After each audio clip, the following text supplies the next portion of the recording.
You're listening to Women's Media Center Live with Robin Morgan.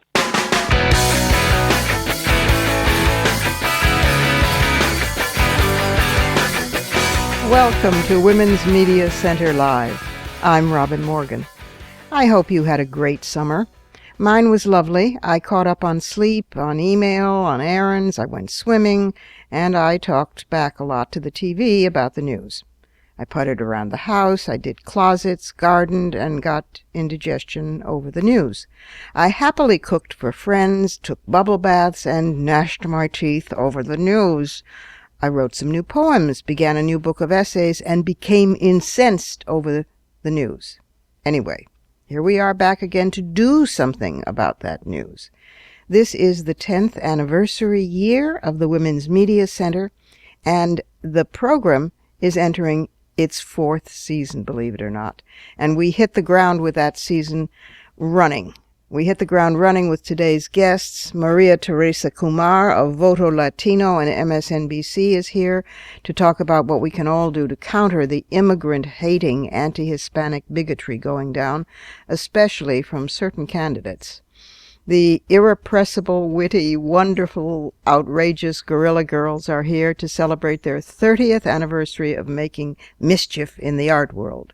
And Gloria is back, Steinem, that is, to talk about her new book just about to be published. It's a lot to get to, but first we need to go inside those headlines.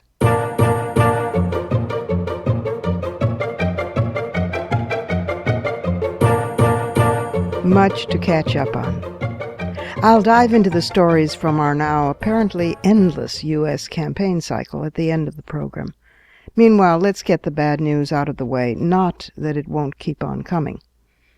The world refugee crisis is heartbreaking and was inevitable. After centuries of the global North journeying to the global South to colonize its people and plunder its resources, now the global South is coming north for jobs and to escape wars escalated by, the global North. More on this to come in future programs.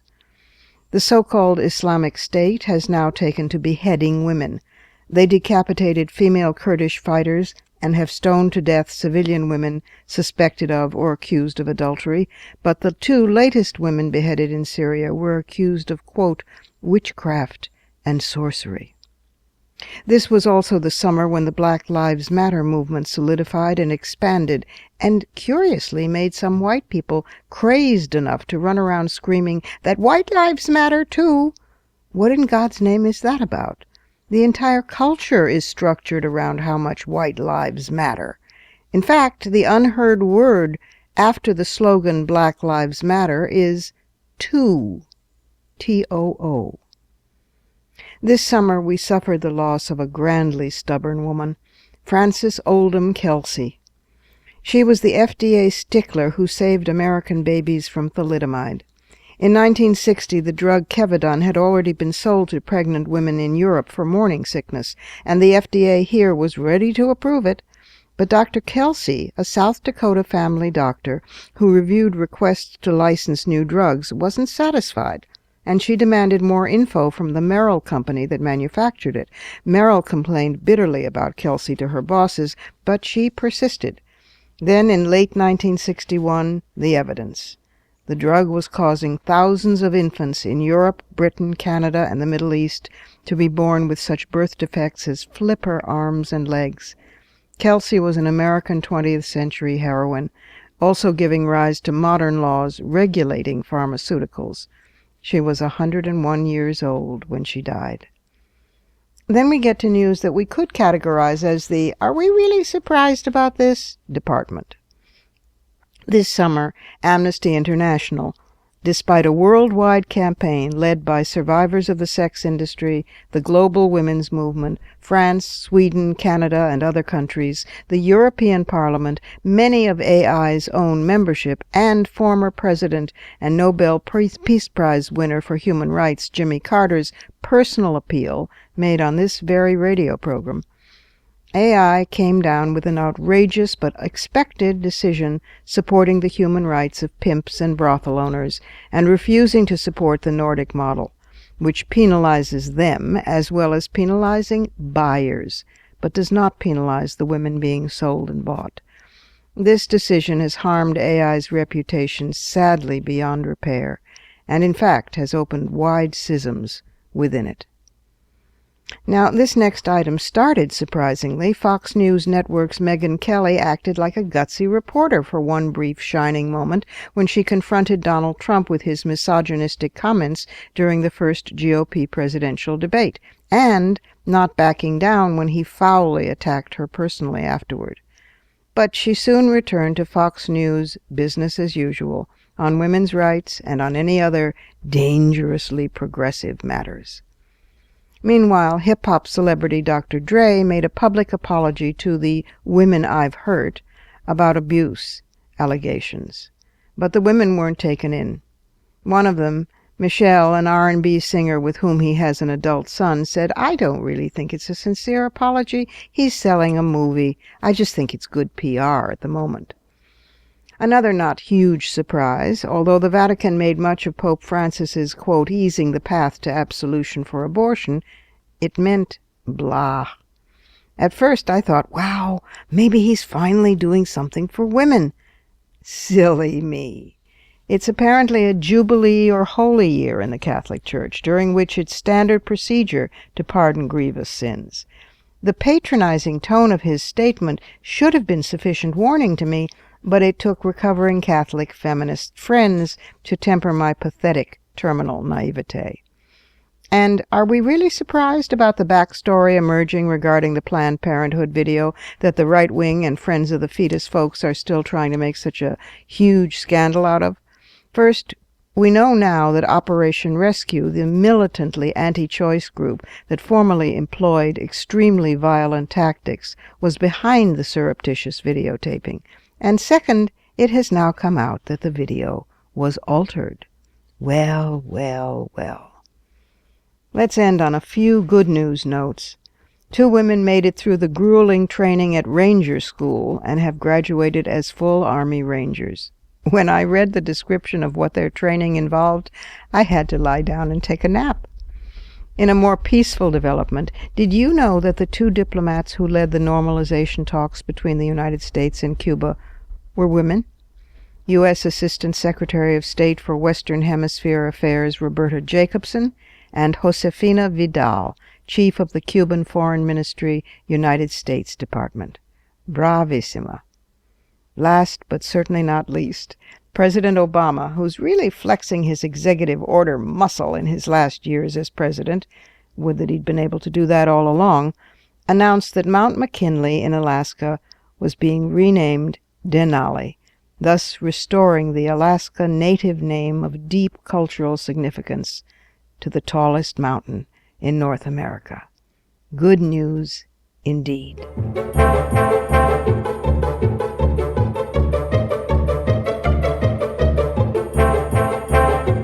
And now it's time for our first guest. Maria Teresa Kumar returns to the program. She's the founding president and CEO of Voto Latino, which under her leadership has become a key factor in national elections by directly registering over 225,000 new voters and influencing millions more through viral campaigns. She's also an Emmy-nominated contributor to MSNBC and has been named both one of the 10 most powerful women in Washington and one of the 20 most influential Latinos under 40. Here is Maria Teresa Kumar. Maria Teresa, welcome back to the program. Thank you so much for having me on, Robin. I'm so glad that you had found the time to be on again, because I'm frothing at my mouth at all of the incredible racist and nativist sloganeering and propaganda, the war on the Latino community, and in particular, it seems to me, on Latinas, who get it double, the war on women and the war on Hispanics, from the GOP contenders, and the space that they make for hatred. So I wanted to hear from you, how is the Latino community navigating this, and what should we all be doing to be of support, whether we're Latino or not? Well, I think you zeroed it on. This is the way that that right now some of the Republican candidates are scapegoating through leadership and trying to solve our country's problems. They're doing it on the backs of Americans that happen to be Latino, and there should be more outrage. So, Robin, thank you so much for doing this show, because it's the outrage that we're allowing people to use words such as anchor baby, such as go back to Univision. Those are words we've heard before. They're just being recycled. Before, it used to be under the auspices of go back to Africa and tar babies. And we're talking about Americans and the fact that we're not defining this presidential race as our opportunity of what we can do by incorporating as many Americans into our fabric, instead excluding them and really saying such hate speech where folks are now starting to get hurt. 2 weeks ago, up in Boston, two brothers beat up a homeless Latino man who was 56 years old, saying that they were inspired by Trump's words. And the GOP nominee, instead of coming out and saying that wasn't justified, instead Trump said that he has a lot of passionate followers. Yeah, that's not acceptable. I read that. It made me crazy. And what also makes me crazy is that although everybody wrings their hands and rolls their eyes ceilingward over Trump because he says the most appalling things, it's that also he's not just a rare aberration. I mean, that kind of hatred the GOP has been evoking for years, and the rest of the contenders fall into line with the same rhetoric behind him, with a few notable exceptions. But it's astonishing that at this stage, terminology and approaches to American citizens are this toxic. That's exactly right. And it's not providing leadership. It's basically going to the lowest denominator. And instead of stirring, aspiration, they're stirring violence and hate. And there's going to be consequences to pay. And right now, what the Latino community needs more than anything is for allies to start coming forward and saying that that's not acceptable. And my hope is that through some sort of leadership within the Republican Party, that the Republican establishment starts saying that's not acceptable. Because they are Latinos, there's 54 million of us here. The majority of them, over 60% of us, have been born in the U.S. Mm-hmm. So the fact that it's not that we're recent arrivals, we've actually been here, many of us, for generations. So the fact that we've been, keeping our heads down, doing hard work, trying to make sure that our families are thriving and safe, and that our communities are strong, just like every other American. And now, because no one is being that compass and providing them a guidepost of how we're changing, instead folks are beating up on the community. Yeah. No, I mean, and also it's filled with bitter irony because they're such damn hypocrites. They talk about family values, and yet they're just perfectly keen on splitting up families. I mean, I see this deeply as a women's issue because, first of all, I see all issues as women's issues, and not only the issues specific of Latinas, but it is breaking up families. It is assault on any community always puts extra weight on the women, because it puts weight on the men, who then in turn get angry at the women because anger goes downward, not upward. And I think that the terror that they feel, they being pale males and nativists, is because the Latino community is the fastest growing in the country. The irony is that they keep saying, we need the Latino vote, and then they turn around and do this. Well, it's a lapse in cognitive thinking.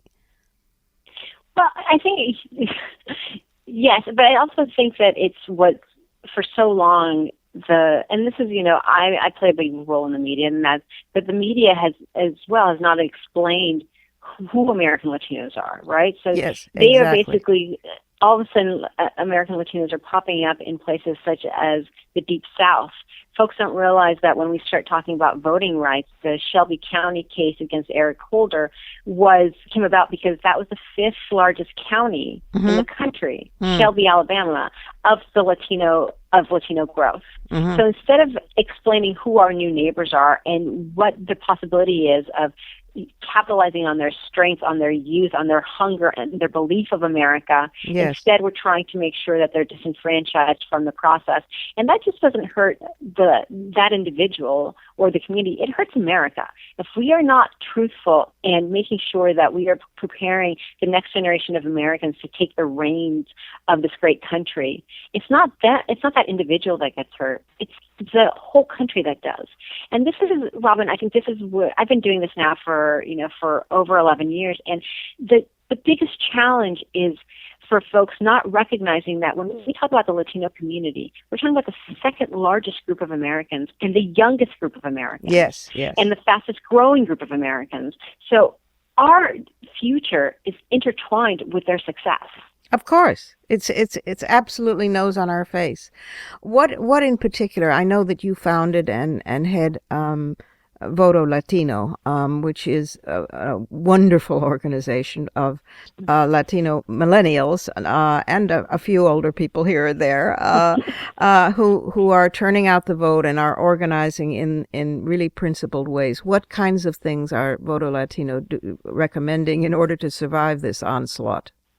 Well, we recently dusted off our C3, so we do our C4, excuse me. So we do all our voter registration and our issue advocacy and leadership development under the charitable giving Voto Latino. But because of the onslaught of the hate, we had to create a forum so that young people can express themselves and pledge that they're going to participate, not just for themselves, but for their community. And it's the Voto Latino Action Network. The idea behind it is trying to give a little truth to power. So more recently, we had America Ferrera pen this wonderful piece in response to the hateful rhetoric of Donald Trump called Thank You, Donald. It received over 4 million views on Huffington Post, and Wow. we're now basically using it as a vehicle to start a conversation of what exactly he's saying. Because, again, when he and others say go back to Univision, what they're really trying to say is go back to your country, and guess what? This is our country. That's right. Yeah, that's a wonderful new initiative. Before we forget, we should give the website of Voto Latino and any other informational websites that you think are imperative to this struggle. The other one would be VLActionNetwork.com. We recently did a parody of I Won't Vote for You, Donald Trump, and it's, again, we launched it last Wednesday, and the idea is trying to get young people and our allies, frankly, to pledge that they are not going to vote for hate, but they're going to vote for aspiration and guidance. Oh, lovely. And Voto Latino itself is, what's that website? Yes. VotoLatino.org, and then Right. the C4, the mobilization arm, is the Voto Latino Action Network. Wonderful. VotoLatino.org and Voto Latino Action Network. As always, you are the hope of the world, and a good friend and a wonderful, an apt critic of media. And I'm so glad that you were with us today on Women's Media Center Live. Keep up the great work, Maria Teresa, and watch your back for the bigots. Robin, we go in battle together. I'm so thankful to have you by my side. So thank you for joining me. And I think it's more of folks not understanding. And I think the more that we can share the safe space of how our country is changing, it'll be good for all of us for that translation to happen. So, Of course it will. Of course it will. And then if we can educate and alleviate some of the fear Yes. of the other, yes. let the humanity shine through. That's the preferable way. Bless your heart. Thank you so much for everything you do, and take care. Take good care. Thank you, Robin. It's time for a quick break here at Women's Media Center Live. I'm Robin Morgan, and if you have ever wondered how a small group of intrepid, witty women wearing fishnet stockings and gorilla masks could totally shake up the art world and continue to do so for 30 years, then you will not want to miss what comes up next, right after the break.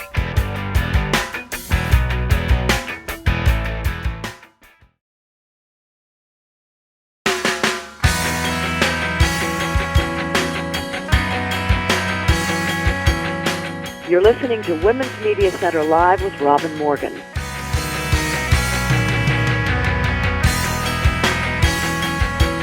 Welcome back. They've become a worldwide phenomenon. After 30 years still going strong, the Guerilla Girls. They were a group of young women artists enraged at the discrimination in the art world who decided to do something about it, and something witty. They named themselves after other women artists, Frida Kahlo, the great Mexican painter, Kata Kollwitz, the great German artist, to preserve their anonymity for fear of reprisals, frankly, from powerful gallery owners who weren't running their work anyway, but who might never, ever, in the future do so. Now they're being celebrated by the same galleries that they have traduced for years, and it hasn't stopped them from continuing to agitate for gender and racial equality. They're old friends and dear colleagues and sisters. The Guerilla Girls, Kata Kollwitz and Frida Kahlo, are with us today. Dearest Kata and dearest Frida, welcome to the program. Great so much, Robin. It is so wonderful to have you two, the original Guerilla Girls, on our first show of our new season. Old friends, old colleagues, dear sisters, and still going strong. Tell the listeners, some of whom already know the answer to this, but some of whom don't, how the Guerilla Girls got started. In 1984, the Museum of Modern Art opened another new building, because museums are always building giant new buildings instead of buying actual art. And the opening show had 169 artists, of whom only 17 were women, and there were very few artists of color. And a bunch of women were pissed off and called a demo outside the museum. Not us. There were no Guerilla Girls then. But a couple of us went to this demonstration, and it had no effect. This was our aha moment. We saw that nobody cared. Passers-by didn't care. Museum goers didn't care. No one cared about a bunch of women complaining about their situation in the art world. And we realized there had to be a more contemporary way, a way to break through these notions people had and prove to them that there was discrimination, why it was important, and twist things around a little. And we had the idea to do posters, called a bunch of friends together, and named ourselves Guerilla Girls, and the Guerilla Girls were born. Well, I remember when you were born. When the Guerilla Girls was born, and those first posters, just on the street, on abandoned storefronts, on signposts, on traffic lights. The first one was the "Do Women Have to Be Naked to Get into the Met Museum?" Was that the first one? No, actually, that was almost 2 years into our run. The first one. 4 years. 4 years in. 4 years. All right. The first ones were just naming names, and looking back, they weren't so funny. They were just outrageous. I mean, no one in the art world named names and criticized. Right. We did, male artists who showed in galleries that didn't show women, galleries that didn't show women, museum shows that didn't do women, critics who didn't write about women. We really put people on the spot, and everyone was making excuses, passing the buck, but they were all talking about the issue, and also posing the idea that maybe the art world wasn't a meritocracy. Aha. What do you know? I see, of course, what sticks in my mind is the great wit and the insouciance of the guerrilla masks to protect identity. It was the most, the wittiest security measure that has ever come down the pike. But also the wit of the posters. There was I still have a number of them, and there's one that I've always loved, which is the great benefits to being a woman artist, working without the pressure of success, knowing your career might pick up after you're 80, getting your picture in the art magazines wearing a gorilla suit, and then you did real research to back it up. I think it was, which museum was it, had 5% were women artists, but 85% of the nudes were female. That was the Metropolitan. The Met, yeah. Yeah. That's also a good example of how we twist issues around, because that poster which says, "Do women have to be naked to get into the Metropolitan Museum of Art?" And then the statistics are what you just said. 5% of the artists are women, but 85% of the nudes are female. Well, we could have just done a poster saying the Met doesn't show enough women, and everyone would have gone to sleep, and we wouldn't be on this radio show today. Boring, yeah. Instead, we combined an issue that was kind of another issue, the incredible preoccupation with women's bodies in art, with the fact that there are no women artists, and it made something that's really unforgettable once you look at it. That's what we try to do every time. We don't always succeed, but that's probably our most well-known. Well, humor goes where nothing else can go, and there is, to me, profound humor and, the delicious, bittersweet irony about the fact that the Whitney Museum of American Art has acquired the Guerrilla Girls portfolio of 88 posters. And so has the Modern Museum. I mean, MoMA. It is hilarious that if they don't kill you first, and you were denounced as disruptive and losers and just whiners because you must not be good artists if you were not male and white and had a penis and were inside the walls, and if you just outlast them long enough, it all comes around. You may not live to see it, and I'm awfully glad you did. Yeah, I think we need to put another advantage in there, is that museums buy your work but don't necessarily show it.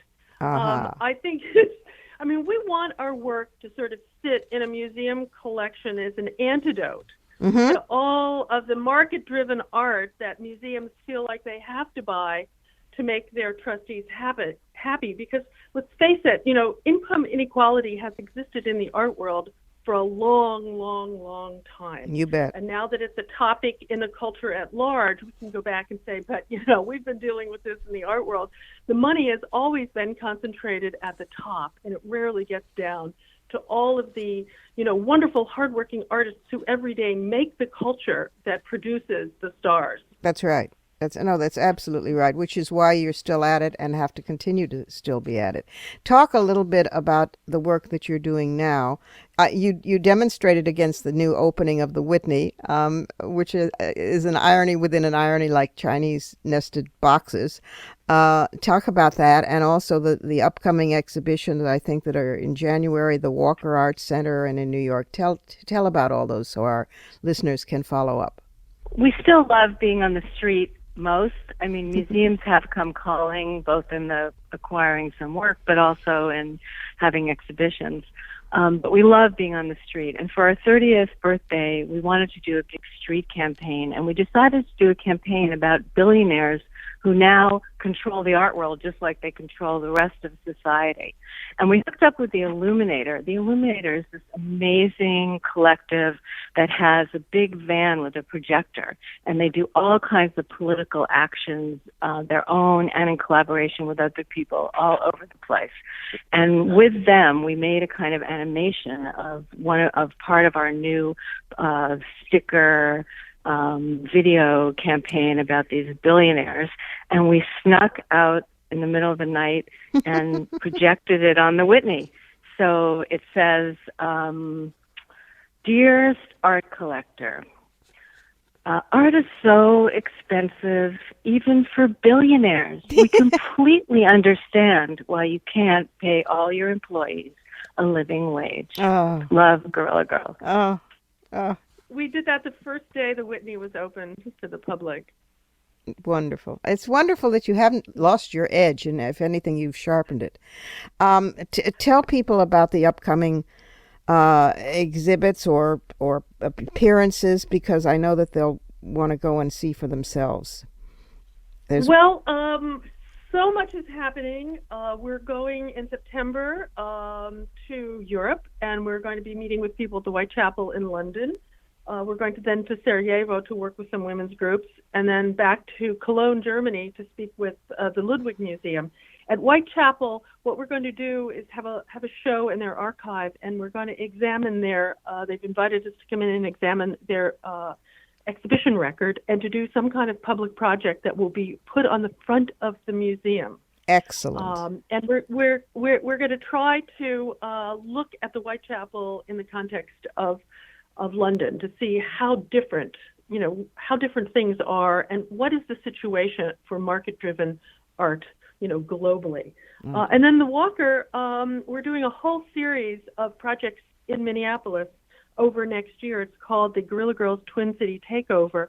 And we're going to be working with the Minneapolis Institute of Art, the Walker, with the Minneapolis College of Art and Design, with the Weissman, and with some wonderful street organizations to sort of just do over all of Minneapolis over the course of the winter and make people really think about the situation of women and artists of color in our culture and whether history could ever be written without them.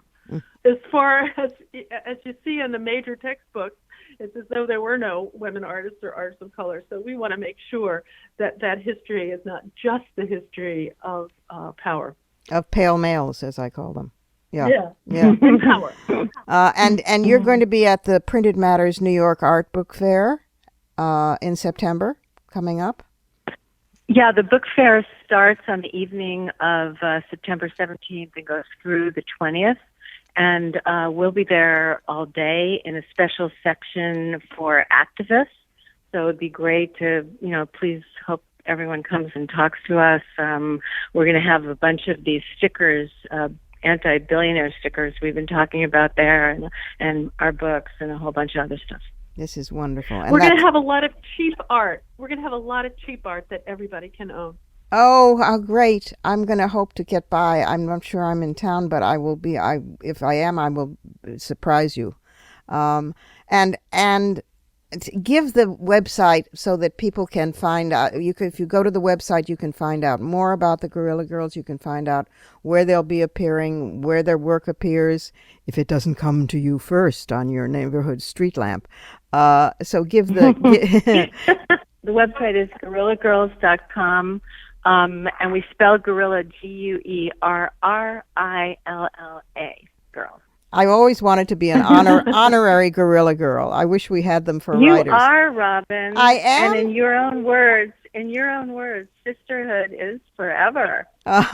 With you, most assuredly. Bless you, both of you, and all the rest of the Guerrilla Girls, Alice Neal and all of the other wonderfully named women. And keep up the work. And thank you for being with us on the opening show of the new season of Women's Media Center Live. Thank you, Robin. It's time for another quick break here. I'm Robin Morgan. We are at Women's Media Center Live. And in just a moment, I'll be back with, well, let's call it a mystery guest. Let's say that in the 70s, she used to wear aviator glasses and have long golden hair. And that she is now 80 and still going strong. Well, you've guessed it. My beloved friend of many a decade, to talk about her new book, Gloria Steinem. Don't go away.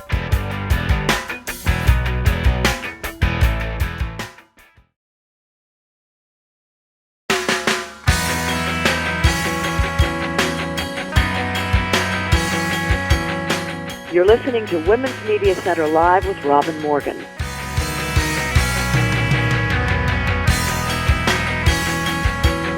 And we're back. Now, it's silly to spend a lot of time on this introduction because I'd rather spend the time on the interview. I will say that Gloria and I are the proud co-founders, along with Jane Fonda, of the Women's Media Center, which is the mother of this program, and that by now, having worked together for so many decades, as not only colleagues but friends, that we're like those comedians who can just tell each other jokes by number. One of them will say, number 312, and they'll both keel over sideways with hilarity. So we've got our own shorthand. Listen in and see what you think. Gloria Steinem. Dearest Gloria, welcome back to the program. Thank you. This is the best conversation in town, or maybe the country. Well, you're on a major book tour, or will be shortly. I think we got in first, but then we're family, so we get special whatever.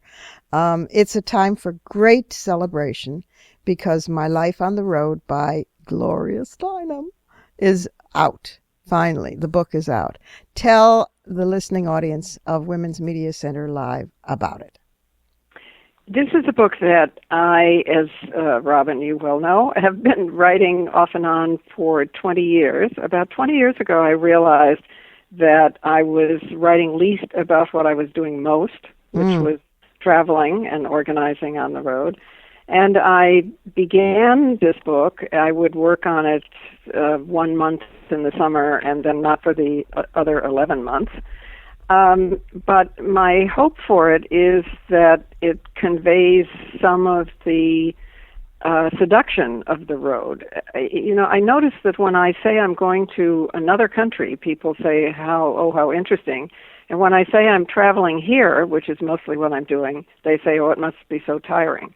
So, so I think there's a great lack that should be filled by, I don't know, rules that every elected politician needs to spend at least 2 years on the road before they run and have booster shots of, a few weeks every few years. Or what different politicians that would make. Yes, wow. Absolutely. And also, as I believe in meditation, of course, and I have taken 2 meditation courses of instruction without ever incorporating it into my life, because I think the road is my form of meditation. It forces you to live in the present. You really have no choice. It is so unexpected, and the country is so much more diverse and interesting and exciting and full of energy than the generalizations on television or on the web about the American people, as if we were one lump. Yeah. And especially now, because it is profoundly shifting in many ways, obviously. I mean, we are about to become a majority country of people of color, not European Americans. Exactly. And that means the right wing is in full revolt against that, but actually the diversity is glorious and interesting when you come upon it. And, we politically are in huge flux because we haven't paid enough attention to local government and state legislatures, and perhaps not to Washington either, but more to Washington than anywhere else. Right. So, in every way, I think I would say to every high school graduate, spend 6 weeks on the road. It'll be the best education you'll ever get. And if you think of yourself in any way, large or small, as an activist, I find, and I know you do too, that it reminds you what you're fighting for. Because if you're sometimes our noses are so close to a particular project or a particular issue or whatever, that we're fighting against, we're put in a position of fighting against. When you go on the road, there's a connection that I find that feeds me back, and for what one gives out the rest of the time. It's invaluable, because there's always the danger of dealing in generalities otherwise, and of course organizing is about the particular, right? About the opportunities on the ground where you are, and about the fact that people who are experiencing something are more expert in it than the experts. Yes. And this also, this footlooseness and fancy-free a little comes from your childhood too, doesn't it? Because you're... Yes, it does, and it's amazing how long it took me to figure that out. Well, you've been working on it for years. You haven't been... No, I mean... Nobody says you're lazy. No, but I grew up, pre-10 or 12, half the time or most of the time in a house trailer going back and forth to Florida and California, because my father had a little summer resort in Michigan, and otherwise he made a living by buying and selling antiques along the road. So, I was traveling and not going to school. And, like all kids, I wanted to be like other kids, so I wished that I was going to school and living in a house with a white picket fence. So I kept thinking that I was going to rebel against that. And it took me until pretty late in life to discover that, yes, I needed to make a home, and I do have a home, a nest here in New York, which I value very much, and which my parents did not. But it turns out to be in our genes, I think, that we were always migratory species as human beings. It isn't a choice between home and the road. It's both. That's right. I remember that for years. I remember what a big deal it was when you decided to nest at all, because one would come over and there would be boxes still of stuff unpacked and suitcases unpacked for years. Yes, all true, all true. Years, Yes. years. So it was a good balance corrective when you began to take pride in nesting, but soon you were off again, and you're invaluable in that role as in many others.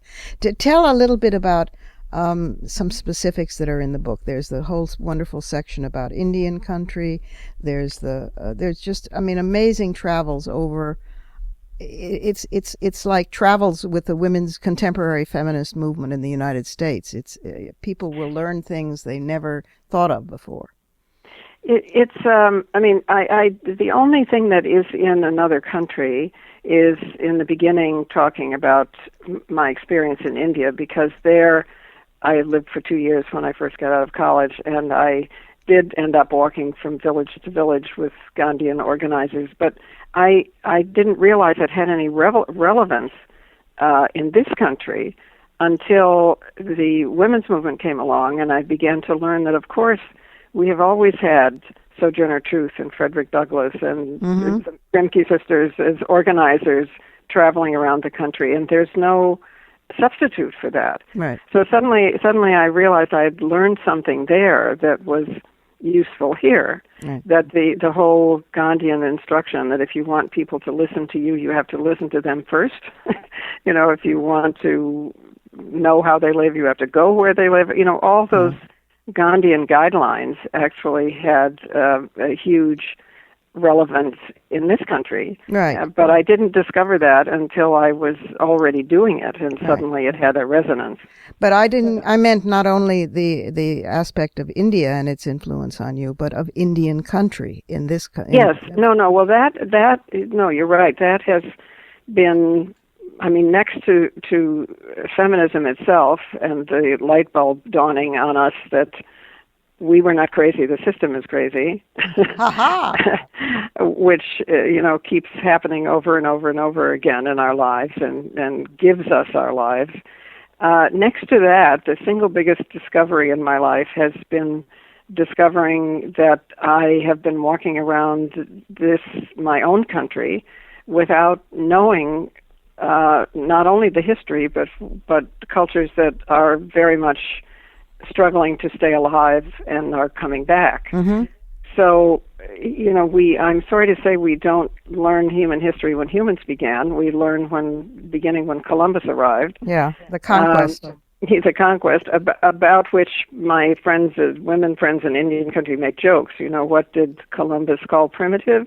Equal women. Yeah, because the why am I cultures laughing? here, yes, I know, with pain, right? Yeah, the cultures here were profoundly different. They were the origin of democracy in the world. Actually, the Iroquois Confederacy and the 6 huge native nations that were part of that confederacy are what our Constitution is based on, and are the origin of democracy altogether. Rousseau, That's right. all of them fell upon the discovery of the collective kinds of cultures here that were modeled on the idea that the circle was the paradigm, not a hierarchy. right. I think there were earlier some cultures that did not succeed because they were hierarchical, but the other cultures here learned from it. Yes, and would that the framers of the Constitution had been influenced not only by the Iroquois in terms of democracy, but had followed their lead in terms of equality. Ha ha. Yes, no, including women and not allowing slavery, Right. Which was not even a concept. And they did invite, Benjamin Franklin, who was a kind of ambassador to the native cultures of that era, knew enough to invite 2 advisors to Philadelphia to advise on the Confederate structure. Right. And the first thing they said when they arrived was, "Where are the women?" Right. Right. Well, the women are decidedly in this book, and also you are. I want to emphasize that it is not only a. On the one hand, it's a feminist fodor. It's a great travel book, and it's a great organizing book and about the issues. But it also the youest you, as your friends know, is the one who's organizing and on the road, and. This tells things about you that you as a writer know are in there, and that you, because you're terminally modest, don't know are in there. And it's extremely moving to those of us who have known you for a long time and love you a lot, that this book finally got done, and got done so brilliantly. And it's a sin that you're not writing more. That's all I have to say. Well, Robin, I just thank you from the bottom of my heart, because if you hadn't been saying to me all the 20 years I was only writing 1 month a year on this book, that the greatest joy is finding exactly the right word, I might have lost it. So I'm very grateful, and you will find yourself at the end of the notes of gratitude at the very end of the book. Oh, well, I'm very grateful. And yeah, writing is the best fun you can have sitting up, I've always thought, Right.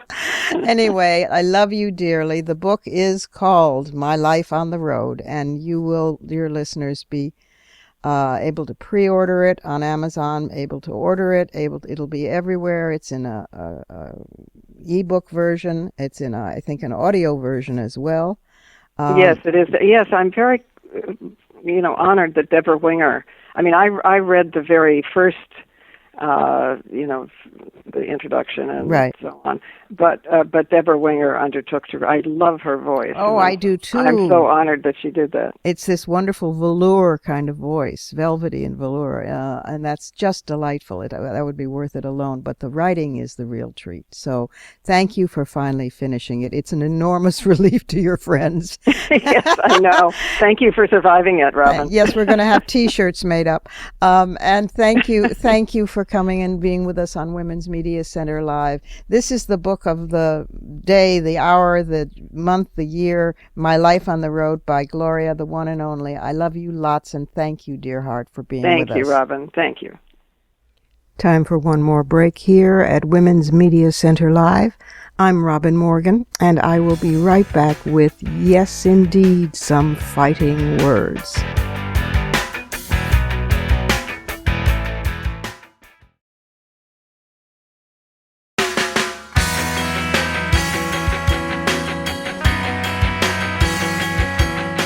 You're listening to Women's Media Center Live with Robin Morgan.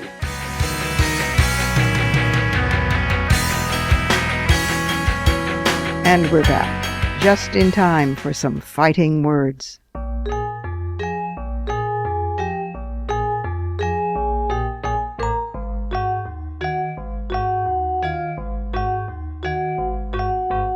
If, like me, you are ready to name names after the drip, drip, drip water torture of coverage about Hillary's emails, take heart. Check out the writings of Margaret Sullivan, public editor of the New York Times. She's been a guest on this program because she really does her job, being our voice investigating reader concerns at the Times. Especially check out her piece, The Tortured Tale of Hillary Clinton and the Times, and all its follow-up. She critiqued the Times' front-page story announcing Hillary as the subject of a request for a criminal inquiry into her email practices. In actuality, there had been a request for a Justice Department inquiry, but not a criminal one, and it was not directed at Clinton. It was one of the all-too-familiar cases of reliance on anonymous government sources, and the Times wanted to scoop and rushed to publish, and that started the onslaught. Sullivan's article drew large support from readers, including major media critics like Professor Jay Rosen and James Fallows at The Atlantic, who declared that the Times seemed to have a vendetta against Hillary. As for those emails, well, you might not have heard that spotless reputation Carolyn Kennedy, U.S. Ambassador to Japan, also uses her personal email for sensitive information, not to speak of Colin Powell's having stated outright that he used to have a system quite similar to Hillary's when he was Secretary of State. Then, of course, there are the 22 million emails, 22 million, that Karl Rove deleted from a private server in the Bush White House, while the Beltway media barely noticed and Republicans in Congress said not a word. Campaign challenges aside, most of the hand-wringing over Hillary's plummeting, both in the general polls and with Democrats, is, to be Victorian about it, balderdash. She remains the best liked by party faithful, enjoying a net favorable score of plus 60. She still way outpolls every Republican candidate among the general public. It's also important to remember that the minute you declare for office, your favorable numbers start sliding. Her position remains extremely strong, however, though nobody's taking anything for granted. And, wow, tough skin is one thing, but the woman must have the derma of an alligator by now. Then there's the not-so-whispery campaign about a run by Vice President Joe Biden, but the reactions from rank-and-file Democrats have been at best lukewarm. After all, he ran for the nomination twice, and never won a single state. When he dropped out in 2008, it was after he won 1% of the Iowa caucuses. Look, I'm obviously very glad that he championed the Violence Against Women Act, but I'm sorry, even if he could win, the presidency is not a consolation prize for his horrific personal family loss. And what's more, he can't win, not only because of his foot-and-mouth tendencies or for his plagiarism scandals, but those folks who worry about Hillary being associated with tough-on-crime legislation resulting in mass incarceration of African-American men, this is back when she was First Lady with no power, for Pete's sake, or worry about her flirting with Wall Street, those same people will have to deal with Biden having actually pushed for that hard-on-crime legislation and boasting about it afterwards, and his being really cozy with the financial service industry. But there's another reason his candidacy would upset me, for one. Many people forget he was Senate Judiciary Chair, overseeing the Clarence Thomas hearings, the hearings that tried to crucify Anita Hill for telling the truth about Thomas's sexual harassment, as we now know. 3 additional women had made sexual harassment statements to Senate staffers in support of Anita Hill's testimony. Angela Wright, Rose Jourdain, and a third, Sukari Hardnett, who told the Judiciary Committee staff, quote, "If you were young, black, female, reasonably attractive, and worked directly for Clarence Thomas, you knew full well you were being inspected and auditioned as a female." Close quote. All 3 women cooled their heels in a Washington hotel, waiting to testify that Anita Hill was neither crazy nor a liar. It was Joe Biden who refused to call them to the committee for testimony. In so doing, he hung Anita Hill out to dry, and he ensured the accession of Clarence Thomas to everything the Supreme Court did then and hereafter, everything, from the court-decided election of George Bush through the war in Syria, to the court decisions on Citizens United and gutting the Voter Rights Act, everything stems from that decision of Joe Biden's. For that, he has yet to answer, to me at least.